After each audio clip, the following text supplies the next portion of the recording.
We can also consider resonances in the circular restricted three-body problem. Our setup here will be a body on an external orbit perturbing an inner body of negligible mass. As in our previous treatment of the CR3BP, we have two primaries, M1 and M2, M1 being the more massive, M2 being the less massive, and a particle MP of negligible mass. Here, all orbital elements without subscripts will be assumed to be those of the particle, and anything with a subscript like A2 belongs to M2. The averaged second-order disturbing function is given by this R bar. As before, we have a finite set of elements left over from our infinite expansion. We have some secular terms given by this first set of terms here that are all in this one Laplace coefficient, B1/2 0, times the eccentricity squared of the particle. And then we will have some number of resonant terms that will all have cosine arguments, phi, of the form C1 lambda 2 plus C2 lambda plus C4 bar pi. Delta here, as before, is defined as the ratio of the particle's semi-major axis to the second primary semi-major axis. Remember, our assumption here is that the particle's orbit lies within the orbit of M2, and so this quantity is strictly less than 1. And as before, dn is defined as the nth derivative in this delta. The scaling factor FD on the resonant term will have different forms depending on the specific values of C1, C2, and C4. For those terms where C1 is j and C2 is 1 minus j and C4 is -1, it will take this form. And in other cases where C1 is j and C2 is 2 minus j and C4 is -2, it will have this form here. Using our lowest order form of the Lagrange variational equations, that first order form that we previously derived, we will get this set of differential equations for the various orbital elements of the particle. And here we are writing equations in the time variation of the mean motion, the eccentricity, the longitude of periapsis, and the mean longitude at epoch. Many of these share common factors, this CR and CS, and so for ease of notation, we pull these out and define them as shown here. CR is the resonant term. It is the one that contains this FD and arises from these terms.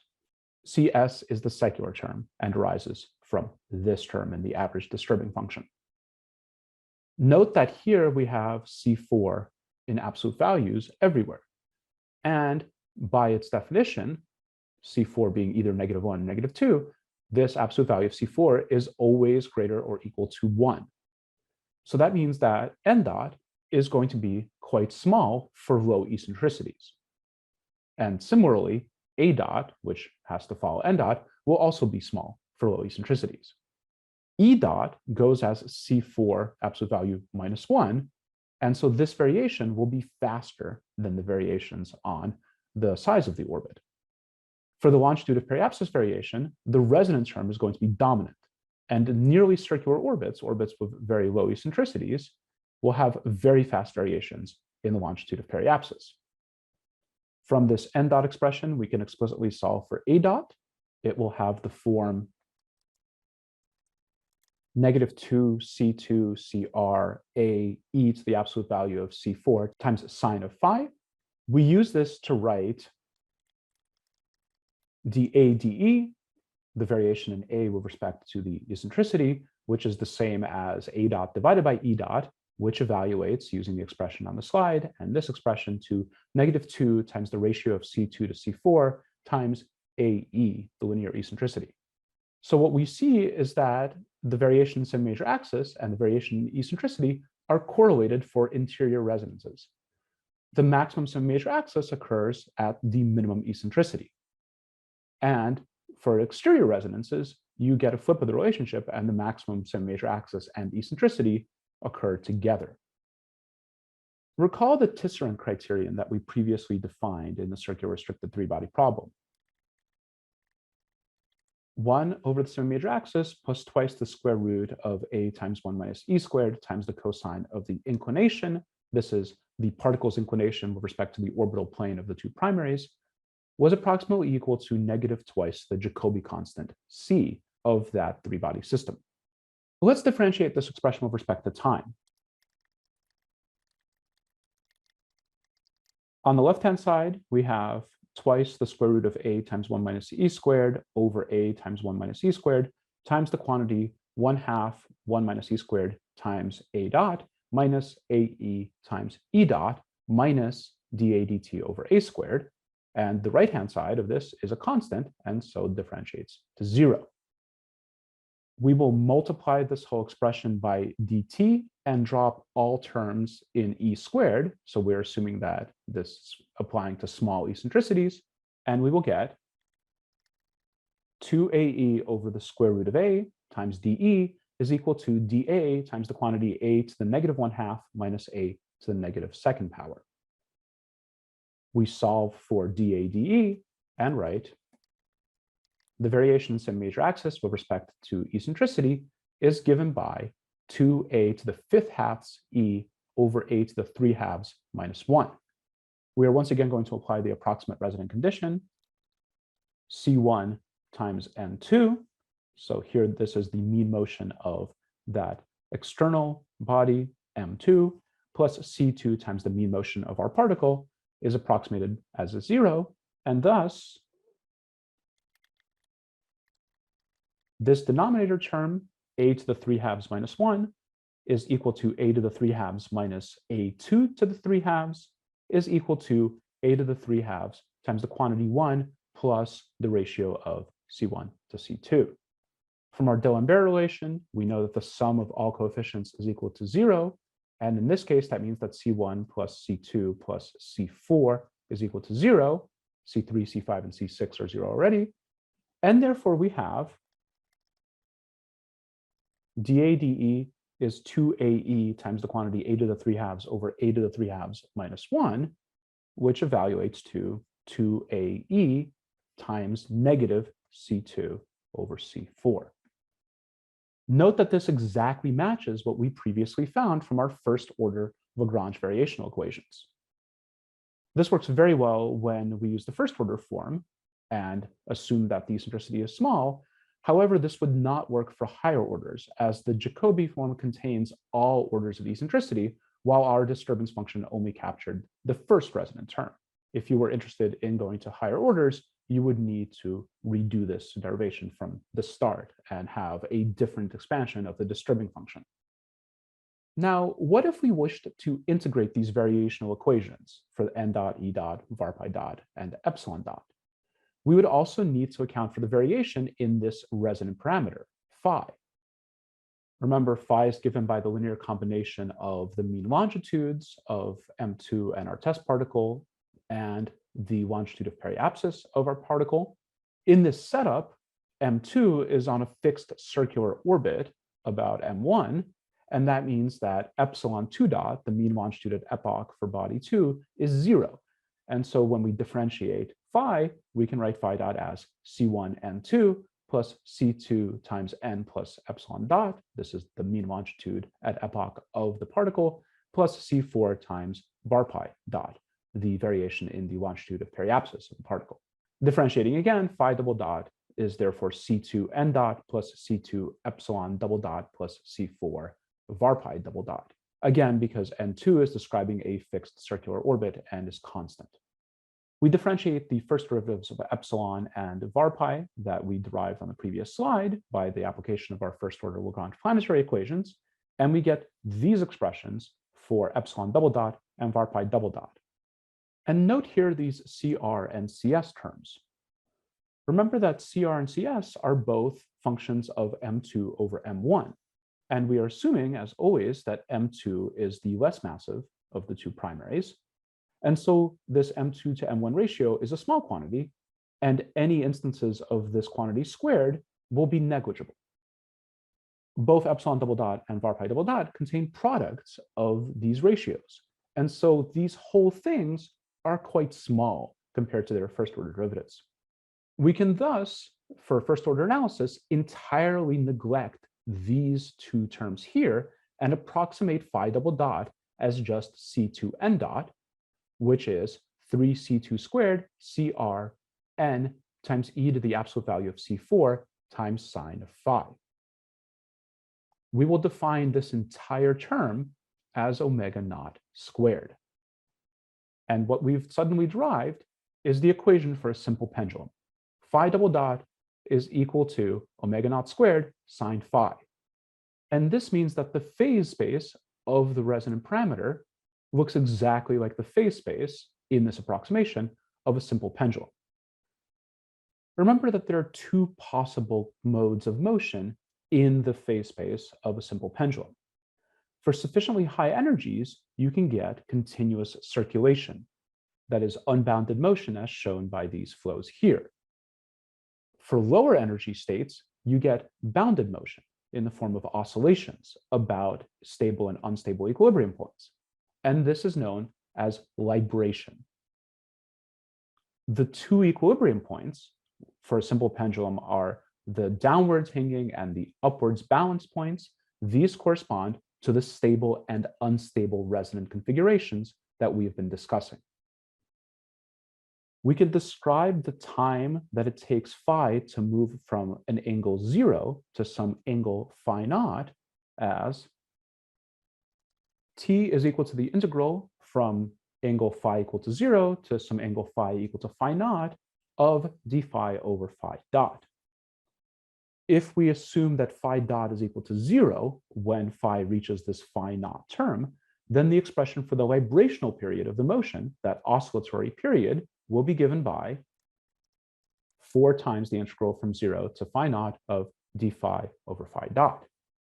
In the simple pendulum equations of motion, the energy of the system is a constant given by twice omega naught squared times sine squared of phi naught over 2, which means that we can express this vibrational period in terms of the energy. And after evaluating the integrals, we get 4 over omega naught times the complete elliptical integral of the first kind, k, of the ratio of the energy to twice omega naught squared. What this is telling us is that for lower energy systems, the ones where we have librational or oscillatory bounded motion rather than circulation and unbounded motion, we can write in the limit as that phi naught angle goes to 0, the librational period will go to 2 pi over omega naught. And this is actually exactly the same as the small angle approximation. This is how we linearize simple pendulum systems by setting sine phi approximately equal to phi. That is, in the linear approximation, the simple pendulum becomes a simple harmonic oscillator, and the period of libration becomes independent of the amplitude of libration. In the original equations, the period is a function of the amplitude, and because of the nature of this complete elliptical integral of the first kind, you will actually have conditions where the libration period is driven to infinity as you approach the separatrices that occur in these systems. The benefit of having gotten this simple pendulum model for this very, very complex resonant motion is that we can now analytically find expressions for the libration width. In the context of the interaction of naturally occurring bodies, it is most important to estimate the libration in semi-major axis, or equivalently the mean motion, because that's really telling us about the bulk effects on the orbit in time. We can also then relate this to observational phenomena, such as rings around planets, or gaps in asteroid or dust rings, or other such relatively easily observed things. Returning to the energy of this differential system, we can write the specific energy is phi dot squared over 2 plus twice omega naught squared sine squared phi over 2. Previously, we had phi dot set to 0, which meant that we could drop this term. Now we are doing the general case where phi dot is non-zero. The energy associated with maximum libration occurs at the unstable equilibrium points, otherwise known as the hyperbolic fixed points. That is phi dot equal to plus or minus pi 0. These points here in our phase map.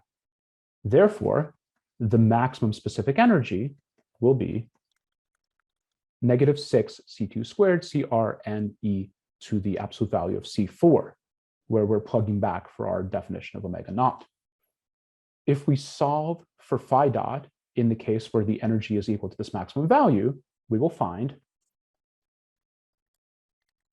phi dot squared is equal to 12 C2 squared CRN e to the absolute value of C4 times the quantity 1 minus sine squared of half of phi. And this term is equivalent to cosine squared of half of phi.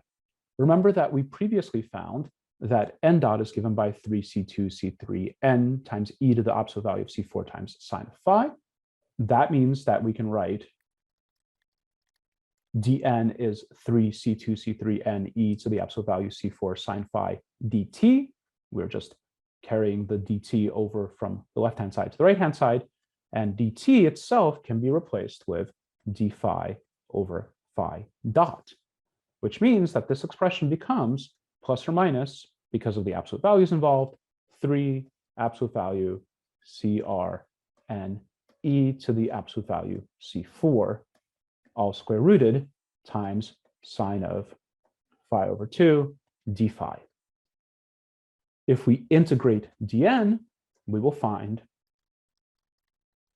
n is equal to its initial value plus or minus the square root of 12 CR n e to the absolute value of C4 times cosine of phi over 2.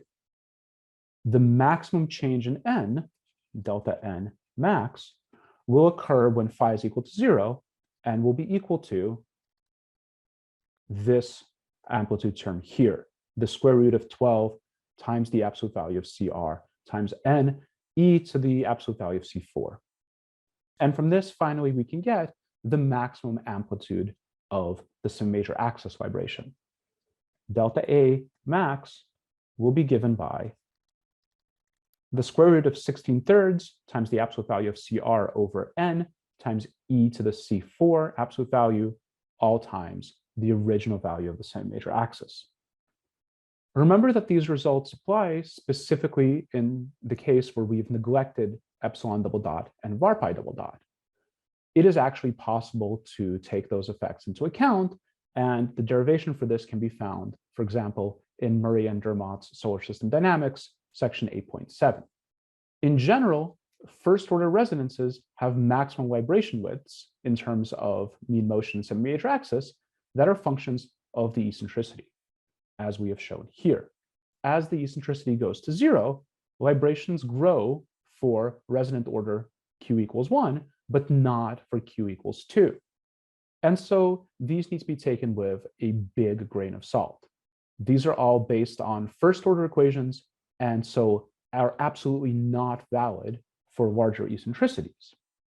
However, we can use this result to make some pretty awesome predictions. Here's a figure reproduced from Murray and Dermot, and this is showing semi-major axis versus eccentricities along with some low-order resonances.